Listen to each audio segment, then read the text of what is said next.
जय श्री कृष्ण।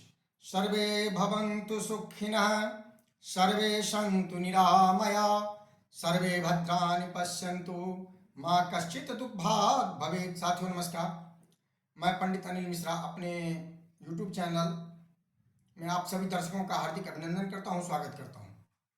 दोस्तों, आज मेरी चर्चा है कि हम कुंडली को देख करके कैसे जाने कि आजीविका का विचार कैसे किया जाता है।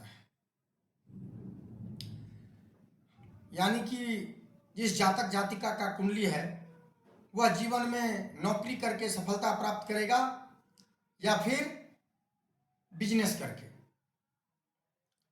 तो दोस्तों, इसका एक सूत्र यह है कि जन्म पत्रिका खोलें, जन्म पत्रिका में लग्न, उसके बाद सूर्य, उसके बाद चंद्रमा, तीनों को देखें। लग्न में जो ग्रह बैठे हैं, जो लग्नेश हैं, लग्न, सूर्य, चंद्र, तीनों में जिसका बल ज्यादा हो वहां से दशमांश देखिए। उस घर में जो ग्रह बैठे हैं, मान लीजिए यदि लग्न बलवान हुआ तो लग्न से दशम भाव तो कर्म स्थान हो गया। दशम भाव में जो ग्रह बैठे हैं उस हिसाब से होगा। नहीं वो कमजोर है तो हम सूर्य से गिनेंगे, जहां पे सूर्य बैठे हैं वहां से दशम भाव गिनेंगे।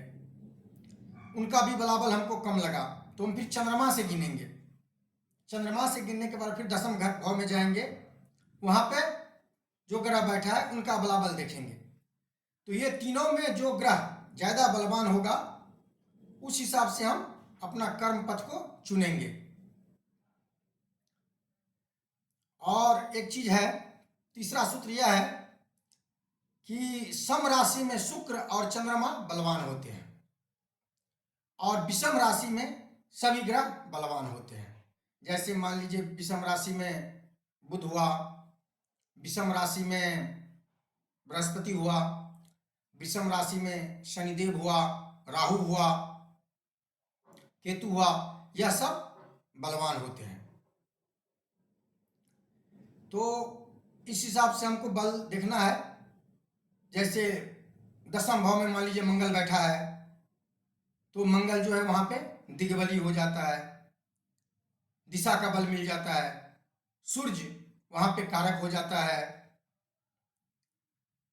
तो इस हिसाब से हम कुंडली में देखेंगे कि कौन सा ग्रह बलवान है और फिर हम आजीविका का चयन करेंगे।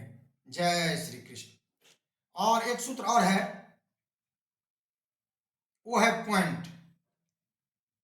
यदि दशम भाव में 32 से ज्यादा पॉइंट है तो हम बिजनेस करके आगे बढ़ेंगे। यदि 32 से कम पॉइंट है तो हम फिर नौकरी करके आगे बढ़ेंगे।